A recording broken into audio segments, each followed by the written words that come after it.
It's important that we take as much care with our vegetables as we do with our proteins. We have a mixture here of 2 parts cremini mushrooms and 1 part shiitake mushrooms, which we're gonna take the stem off the shiitakes, then just slice. I know I've been obsessed with mushrooms. I've always used them. We kind of put that to the fore and we're like, let's try and make vegetables as much a part of our menu as the rest of the meat-laden menu. We used mayatakis for a while, too expensive. We used oysters as well for a while. We settled on these for the price for the creminis, and I mean the shiitakes are just the most resembling of meat.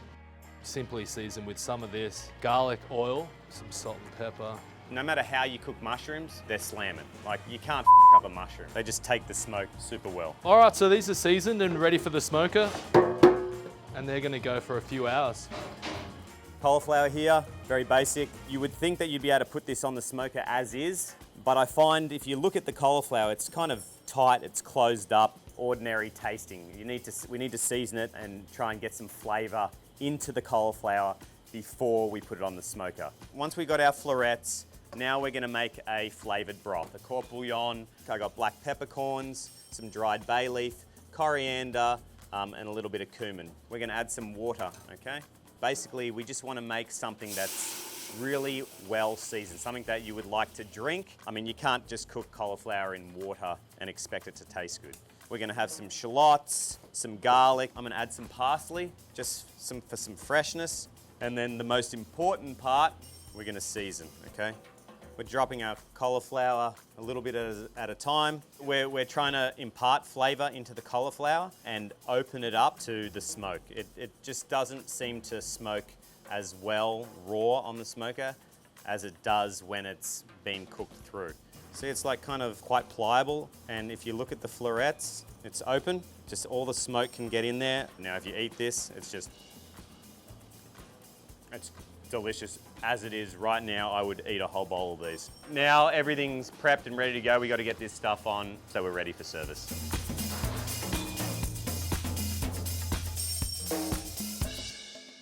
So here we are in the walk-in that we purposely built for the purpose of butchering briskets and for making sausage and for just grinding in general. So really we're just getting it to a shape that it's going to be aerodynamic, nice and rounded. It almost looks like a spaceship is what we're going for. Coming out of the bag, this one was weighing in at around 16 pounds.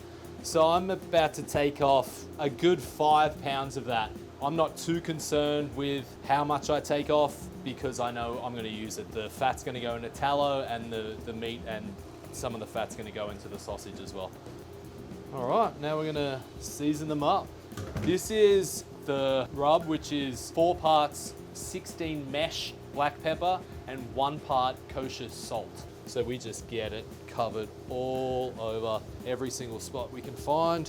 Our focus here was really making sure the food was spot on, and we wanted to do brisket. So we knew we were going to have a lot of scrap. Enter the Aussie snag, which is an all beef emulsified sausage, something that we're really familiar with. We ate as kids growing up. So this is the prep for our Aussie beef sausage. So I'm going to get the meat ready that I've trimmed off the brisket for sausage, but I just eye out the difference in meat and fat. I'm trying to get an 80-20 split.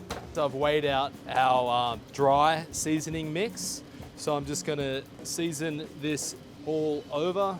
We can put in the garlic as well, but really just trying to get every single part of this meat evenly seasoned all over. All right, that looks about right. I'm just going to throw this in the walk-in, cover it up and revisit it tomorrow for the grind. Here are the briskets that we trimmed up for the sausage that we saw. So I'm just facing the decals towards me and the flats towards the firebox as no matter how many times I've cooked it, it seems to work the opposite of what any other offset smoker would be, which is to put the decals towards the firebox, but we just can't seem to get the flats cooked on this machine. So we face the flats towards that box. Hopefully not gonna go in again until the 7-hour mark when we're gonna wrap in butcher's paper. So we're gonna start on the baby backs. Honestly, one of the first barbecue items that I really fell in love with, just sweet pork. We just removed the silver skin. We have a meat hook here, work it down and then with a flick of the wrist, you're up. North Wildwood down in South Jersey where we are really feels like it's a rib town. People are maybe not quite as familiar with brisket, but they definitely know what ribs are, and we sell a heap of baby backs. They love the baby backs. What I think is really amazing about this is we are one tiny restaurant on a barrier island down in South Jersey, and this is basically for one service. This is a lot of animal right here, and we go through this 4 days a week. It's mind-blowing. Sugar and salt rub, which is 4 parts raw sugar, 1 part salt. I love the fact that people love these things, but it costs us a fortune to bring them in. We don't make any money off them. We're almost in the business of paying people to eat these things. A good business owner would take these off right now. I mean, he drives up to New York to pick them up, but imagine trying to tell these people down here that we took them off. They'd be up in arms. All right, so ready to put these on. We want to get these cooking as slow and as low as possible to really give the fat a chance to break down slowly. Right, so it's nearly 11 a.m. We're gonna run these for somewhere between 4 to 6 hours. Service is at 6, so it should be really good timing. Hopefully these will be all off by 5 p.m. All right, so I'm gonna close this up. We're challenged all the time by ways to incorporate an Australian atmosphere.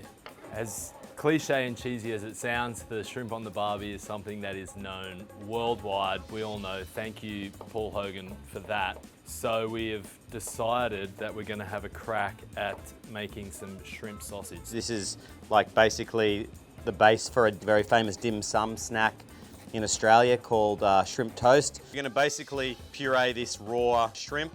I'm gonna put a little bit of sesame oil in here, just a touch, some tamari, ginger, garlic. All right, so we're gonna blend that up. All right, now we're gonna add our egg in. Now we're looking for something that's super smooth and shiny. So this is our basic filling for the shrimp. Cilantro, stem and leaf. And we'll just fold that in gently. You can smell it's gonna be delicious. You can do whatever you want with that. You could grill that you could ball it up and serve it as like little meatballs. Spread it on toast and fry it, or like we're gonna do, we're gonna put it in some lamb casings. Well, it looks beautiful. I can see the large chunks of prawn. We can see the jalapeno. We can see the green onion. I mean, it's kind of gimmicky, but we're really able to put a lot of flavor into the snag. Not sure if this is gonna make the menu, but I guarantee it'll be super delicious, very tasty. We'll put it on the smoker for a couple of hours, throw it on the barbie and crisp up the skin. All right, I'm out, that's it. Okay, so this is some sausage meat that has been seasoning overnight, and we're just gonna mix through some of the charred onion before we grind it, and we're just gonna eye out some parsley all the way with the stem and the leaf. So I'm just mixing this through. So this is all mixed evenly, looks great. It's gonna distribute really nicely throughout the sausage. So we're ready to head back into the walk-in and grind it up. All right, so been working on this sausage for quite a few years, just really trying to dial it in, and I thought I had it done really well, and then I sent it to Joel. Joel worked on it a little bit more, and then we had what we thought was a killer recipe. As you can really see here as it comes out of the grinder, that green from the parsley. I get the garlic, you can see all that color throughout there, the fat dispersion, you can even see the onion in there. All right, so let's get this wet mixture into the ground meat, which is granulated onion, cumin, herbs de Provence, sugar, milk powder, and some water, and then we'll just homogenize in there. There's a lot going on here, a lot of different ingredients. It seems like an awful lot, but it actually really balances itself out. Oh yeah, this is just getting really, really sticky now. Perfect. That's ready to stuff. And we call this the Aussie beef sausage, even though we're using beef from Iowa, but it's really just the size of the sausage for one. We've got it at 7.5 inches and a 28mm lamb casing, as opposed to what I would say most people that make sausage use, which is a pork casing. So the sheep casing is part of the Australian sausage as well. All right, so we're getting close to service time, so I'm gonna put the sausages on as they're only gonna go for about 40, 45 minutes. So we've got our shrimp on the barbie sausage that we were testing out, and we've got our beef sausage. We keep a couple of lucky sausages in there. This is a standard size, and this is the lucky one. Just because I can't quite get a full one out of a tube, so it becomes, instead of putting it back, I just, one lucky customer. All right, there we go. So we're gonna get the temp back to just over 200 as fast as we can, and then we'll let these rip for 45 minutes. We're normally pretty chill, but now getting closer to service, we need to start getting a wriggle on, and we'll be opening the doors soon, so we got to get a move on. The cauliflower is extremely tasty. It's got a good colour on it. It's completely cooked through. It's ready. The mushies, they've taken on the smoke, released some moisture. I mean, that stuff down there is delicious. We'll add some charred onions to this mix, grill it to order, get a little bit of crispiness back into the shrooms, and then we serve them just as they are, like this. I'm just gonna jump in and see where we're at with the sausages. These look great. I'm hoping they're 140. They feel like they're gonna be right on the nose. 135, that's fine. We're gonna pull them as well and finish them off on the grill, the barbie, the flat top, the plancha. But these look nice. These are the R&Ds. Yeah, it certainly looks like it took to the smoke. It's colored it a nice, this yellow color, which will now turn golden, hopefully, with this hard grill. From what I can tell, I mean, just for the feel of it, it probably could have gone on the smoker a little longer, but that's okay. All the heat from the grill will cook it really quickly, and then we'll also be able to, I mean, you can see this nice char. You're gonna get like a nice snap on the casing from that.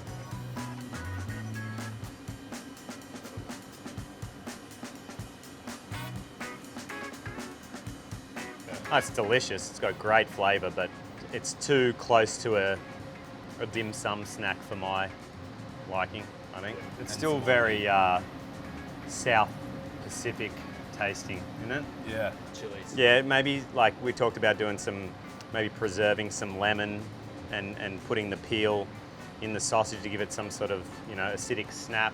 Yeah, I think it's definitely worth developing. We'll see you next summer. All right, so we're getting nearer to service. So we're, ribs, the baby backs are looking like they're ready to come off. So we're gonna open up and have a look. I mean, and they look beautiful, very red. I mean, and they're ready. So I'm looking for a nice, should be really soft, like you could crush your hand through it, but then still a little movement. For the customers here, for our clientele, the babies are very familiar. It's a really simply seasoned rack of ribs. We slice them to order, fry them really quickly so the exterior gets like a little crispy, and then we toss it in our house barbecue sauce and then top with a nut and spice blend, which is very interesting. Hi. I would like our customers to take away the hard work and the passion that we put into it. That it becomes very obvious that it's not something that you can really get in this area, for one, and that it's delicious, and that it's, that they can taste the hard work.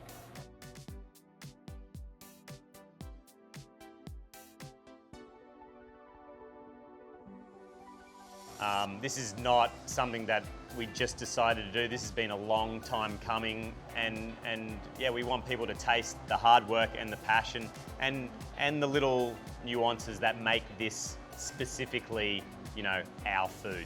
I think they'll understand and they'll get a true sense of what this food means to us when they eat it. And we really want them to eat it and just go, oh, you want them to have that moment. I want them to have it when they eat the potato salad. I want them to have it when they have the brisket. I want them to have it when they have the mac and cheese. We only have a tiny menu, but we want all of those dishes to knock your socks off.